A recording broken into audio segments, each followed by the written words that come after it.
do you believe people should change or even like kind of almost flip flop or gr- or noticeably shift their beliefs or advice over time? So some examples I have are two influencers are coming to mind on YouTube. One is this guy in the diet and nutrition kind of niche, which is Paul Saladino. He used to be a animal based or meat based advocate, carnivore diet advocate, and recently he's like, hey, I've added like 200 grams of carbs into my diet per day, obviously whole foods and stuff like that. He's talked with people like Thomas DeLauer and Gary Brecka about this. And people are apparently, I'm not too deep into that niche, but people are apparently giving this guy flack because it's like, Paul, for the longest time, for the last like 2 years, you were like carnivore advocate #1. And now you're saying you're eating carbs, like WTF, man. Like, screw you. That's like hella just kind of not or borderline like disingenuous or like weak of you to like kind of flip-flop like that. And he said like the phrase a couple of times like, I'm not dogmatic, I don't want to be dogmatic like that. He doesn't want to stick to one thing. He wants to continue to try what is going to work for him optimally. Like there's always kind of potential room for improvement, right? And I kind of agree with him. Another example is Hamza Ahmed on YouTube, young men's masculinity advocate, coach, or advice giver. And he's kind of recently shifted his content from like the Jeffrey and Adonis, where it's like Jeffrey, like, jerks off and like, doesn't go out and plays video games and stuff. And Adonis like works on his body, goes to the gym, like has a social life of abundance. And now he's transitioned more to like what he's actually just like thinking about on a day-to-day basis with like growing his coaching business and like just kind of raw videos giving his thoughts. And also, he's given relationship advice on his channel from time to time. And he had a good relationship for several years. He was talking about getting married to this girl. And he said to his followers how he was going to go and get married, live in like the Scottish countryside and like raise a wholesome, like very natural based family and everything. And then apparently he drops a video recently, like a week or so ago, that, hey guys, by the way, I just want to let you know, like I broke up with, my girlfriend and I broke up like 2 months ago, and I didn't want to make this whole, clickbaity, hey guys, we broke up type of thing, um, to get views, but he wanted to give like an update on his life and like maybe his lessons from it. And a lot of people were like, Hamza, like, come on, man, you've been changing so much recently from like the Jeffrey stuff. And now here you are giving relationship advice, but you and your girlfriend broke up.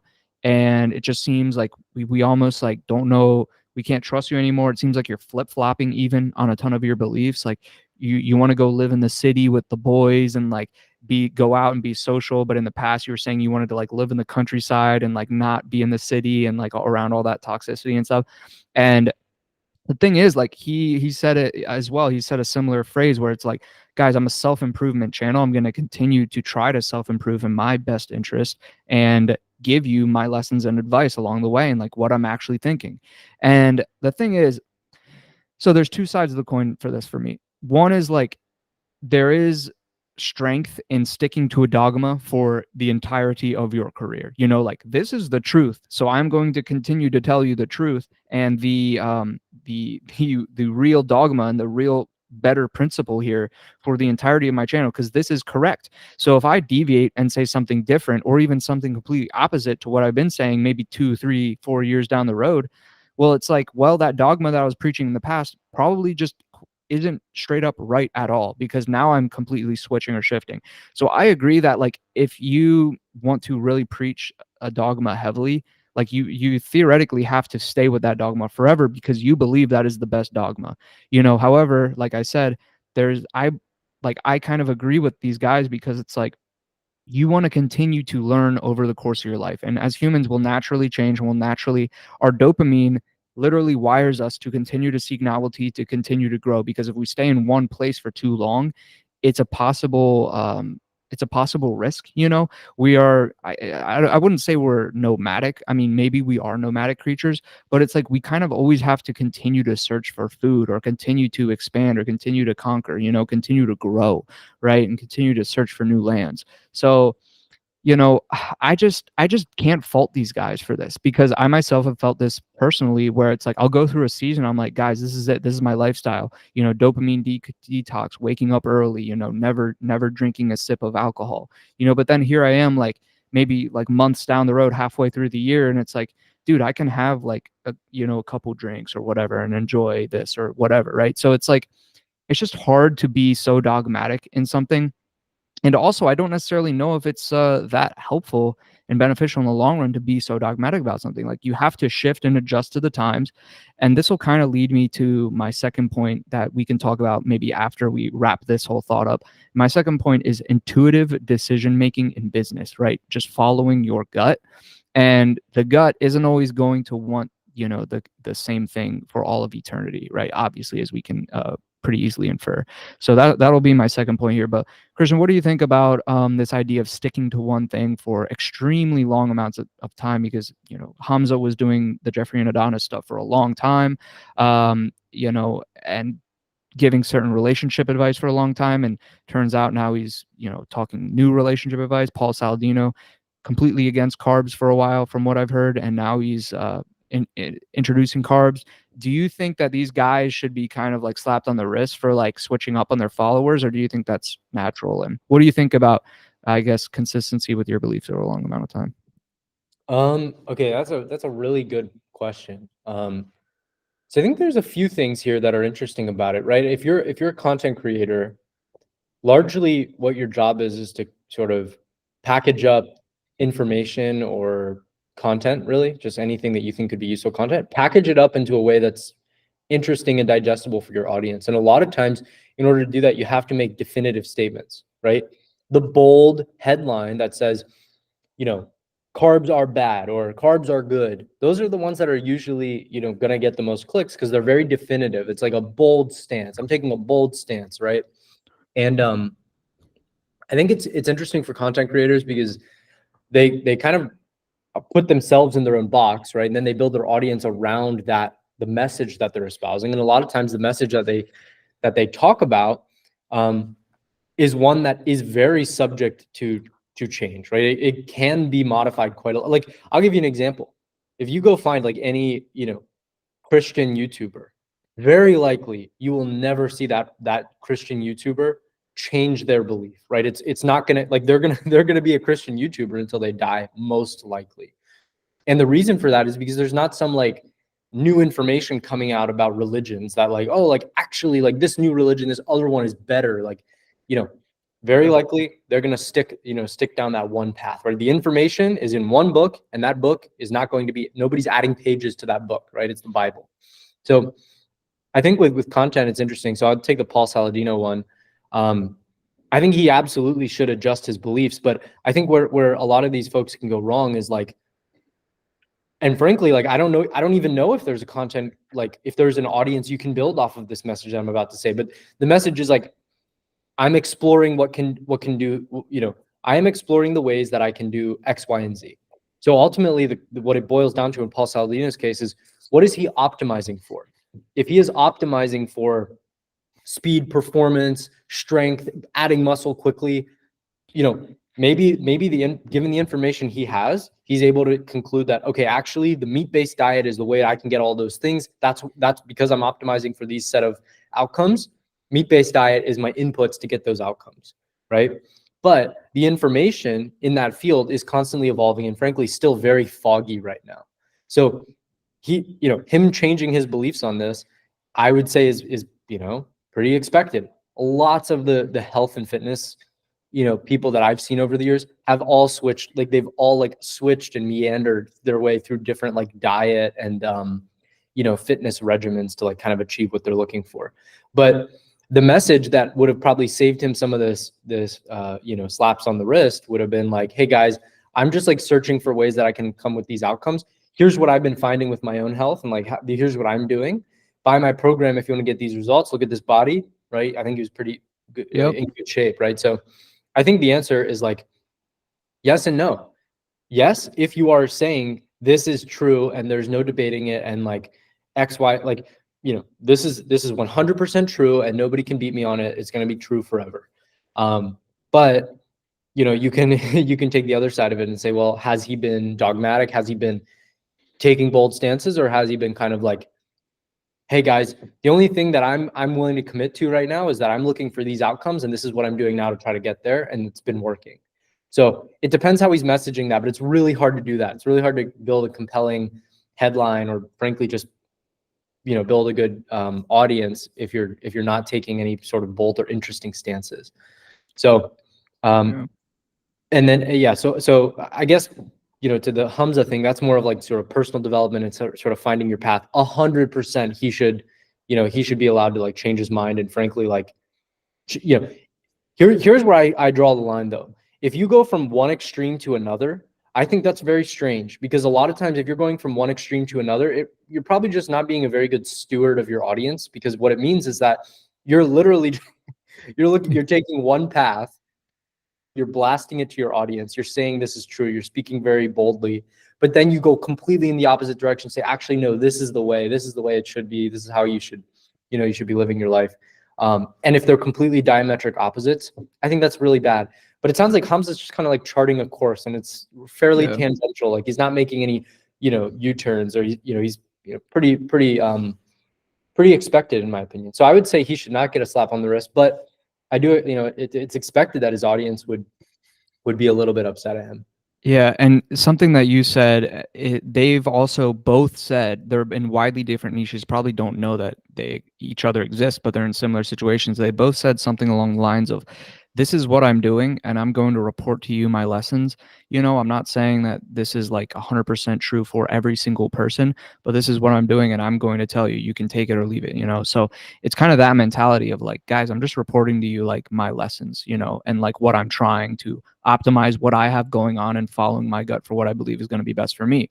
So, but I totally also agree with what you said. If you do something completely in the opposite direction, like, one, at least give your audience like the huge caveat that like, guys, I'm just like bored and I'm going to try the complete opposite, like a mad scientist or something, and like don't necessarily follow me down this like complete U-turn, but like this is just what I'm experimenting with. But and that's the one way you can hugely caveat it. But yeah, like the other way is like, yeah, you're right. Like if you are going the opposite direction, then that means that you probably didn't, you know, your previous dogma wasn't that strong or something like that. So, and you're just not being a good steward of your audience. So I think they're both in similar situations. They both had to kind of phrase it in that way of like, guys, like, you know, I'm charting this path, you know, I'm figuring out what's going to work best for me, and I'm just going to report to you my results. So, you know, this just should be, you know, advice that like, everyone's advice is just advice, and it's hard to give the best advice for everybody in every single situation at every stepping stone along your path. It's going to be completely different and nuanced for wherever you are. So there's that as well. Any thoughts, Christian? Yeah, like, you know, this is interesting because this topic of conversation comes up in so many different areas. Like one that's really popular is politicians changing their mind on different topics over time. And it's like, there's one school of thought that's like, I would hope that you're sort of improving your judgment, and you're, you know, changing your mind over time and modifying your beliefs where you feel like you've you know, made a miscalculation in the past. But honestly, like, I would say, yes, they're totally allowed to do that. You don't need to think of them as like deceitful or bad, but you can think of them as incompetent. Truly, think about it this way. If I'm telling you, Alex, Yeah. and this is why I draw the distinction between, you know, prescribing advice versus like saying, yeah, basically what you just described, just reporting back my findings, right? And sort of like, I'm on this journey to optimize for these things. You know, if you want to optimize for these things, join me, watch my channel, and I'll show you what I'm learning, and I'll even show you what I'm doing, and you can even buy my course to do exactly what I'm doing so that you can follow along. But let's say you're a politician and you're taking a stance on something, and then 5 years later you change that stance. I would just say, for whatever reason, your filter in your brain, which you, by the way, any politician, all that they're supposed to be marketing is that they are a better judgment device than the person next to them on the stage that they're debating against. Think about it this way. You have two politicians, they're debating. One of them is saying, I'm a better judge, I have better judgment than the person next to me. That's why I should be the leader, right? Any leadership position, your core job is to just make good decisions, like good judgments, right? And so ultimately your judgments are going to be based on some kind of loosely defined, I mean, sometimes very rigid, sometimes loosely defined, but like a set of principles. You're basically going to be making decisions based on principles that you've accumulated over time and experience, and you're using those principles as a filter for making decisions.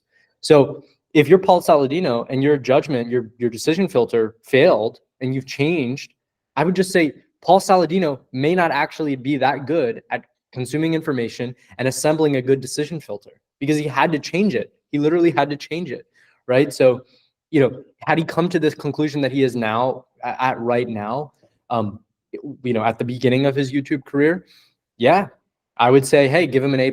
He was able to, come to a decision, and he's continued consuming the information and has stayed at this point. He's like, hey guys, based on this information, I'm still here. I think that is probably a good sign. It means that the things he's optimizing for, as long as he is achieving the things he's optimizing for, the things he's optimizing for are being achieved by his decision filters. So I would just say, hey, if you're somebody that's prescribing advice, or you're, leading an audience, or you're, something like, or leading a team even, or leading a country or a group of people, if you're constantly changing your mind, it just means that you don't have a good decision filter, because it means that you're not taking away like the sort of core truths from your experiences, from the information, and from time. So Right. I would just say that, like, yeah, like you can don't say that they're a bad person, but they might just not be good at like they may just not be a good like person that you can trust for whatever information you're looking for from them. Right. Well, I think this is going to segue into my next topic, which is intuitive decision making in business. I guess we can kind of niche it down a bit. One thing that I've found, and I can almost use the analogy of like a sculpture. It seems like Saladino, Hamza, they're kind of like whittling their way and carving a path in a certain direction. Like the sculpture is never fully built or fully sculpted. A lot of times it takes so many iterations, like so many that we wouldn't believe it. Like a car can be amazing, but Paul Saladino might have a car with his carnivore diet, but he's realizing, wait, if I add, hubcaps here and I add like these really nice coating on the wheels, like that's adding in the little bit of carbs too. I didn't know that carbs could actually be helpful to the wheels and be helpful to the hubcaps. Like I almost look at it like they're just continuing to iterate and carve in the direction of continuing to improve what they got going on. And similarly through business, I've landed on, this business model and this service delivery, fulfillment model and process, but then I'm like, you know what, let me just like try this one. And then I learned something from like trying that completely different thing. And now I'm like, well, that old one I was doing was also good. Maybe you let me like try to combine them somehow, and I've been shifting a good amount recently with my own business endeavors, but I think it's actually getting me closer to my ultimate end goal. And I've been seeing progress, even though like to my followers, if I was reporting every single day to them, it seems like I'm all over the place, but I'm actually like learning a lot and like just whittling away at that sculpture and making that sculpture even better. If I were to just say, continue, you know what, I have the sculpture, it's done, let me just push that through the square hole, like it's done, it can probably work, and and consistency breeds success, and that, like I said, it could work. But by trying these other things and by shifting to my intuition through the wisdom that I've been gaining through these experiences, I think that I'm navigating a good path, and I think that these guys probably are too. They're probably like they're learning a lot, right? And I think that wisdom and principles and knowledge comes from experience, right? I have done this and I've gotten this reference experience. When I did this, this happened. And I wouldn't have known if I didn't try that new thing. So open-mindedness, trying new things, having experiences that give you reference experiences, give you wisdom in life, which give you the wisdom to make good decisions in business. Warren Buffett, this guy is a sage. He's old. He's had the experiences. He invested here and maybe it didn't work out. He's invested here and maybe it did work out.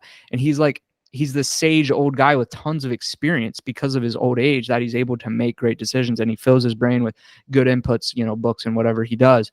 I'm not a huge studier of Buffett and Munger, but just the fact that these guys are old, they've been around the block, they have so much experience. And I think that that experience comes from trying things and trying new things, failing, learning, and improving.